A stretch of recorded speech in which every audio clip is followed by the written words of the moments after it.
Masih suka pakai istilah inner child. Sebenarnya inner child itu ilmiah nggak sih? Child sering digambarkan sebagai luka pengasuhan di masa lalu. Ada sosok anak kecil dalam diri kita yang bisa mengganggu perkembangan psikologis kita di masa dewasa.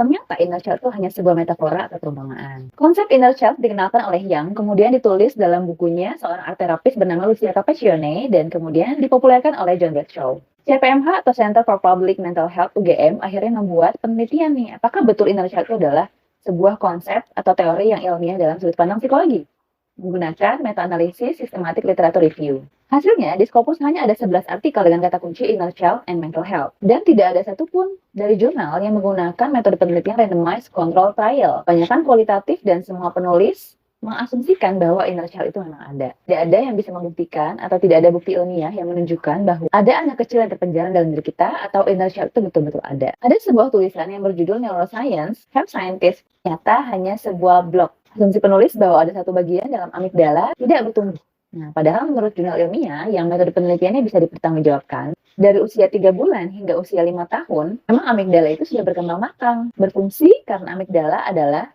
pusat emosi. Sudah matang ya, padahal masih kecil. Karena itu dipakai untuk fungsi survival. Tuhan menciptakan pusat emosi kita sudah matang, karena itu membuat orang bergerak ketika lapar, menangis ketika sedih, atau berlari ketika ada hal yang menakutkan. Fungsi yang oleh Tuhan dibuat matang berbeda dengan prefrontal cortex, fungsi logika yang berkembang terus di bagian otak depan, kira-kira baru matang di pertengahan usia 20-an. Jadi, stop gunakan istilah inner child karena yang ada atau yang ilmiah adalah adverse childhood experience atau pengalaman traumatis anak di masa kecil. Setelah yang terbukti secara ilmiah memiliki hubungan dengan masa dewasa, tapi bukan inner child, bukan anak kecil yang perlu di-reparenting.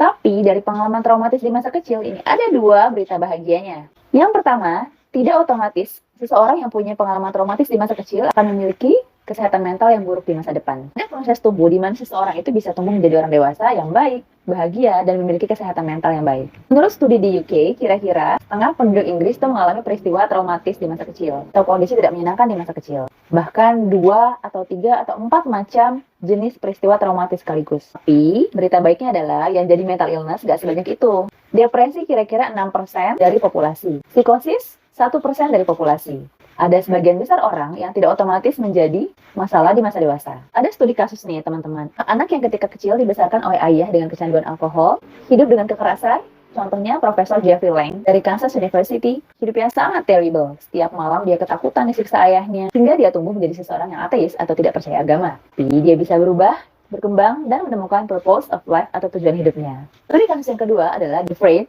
tokoh yang dikenal sebagai tokoh family studies.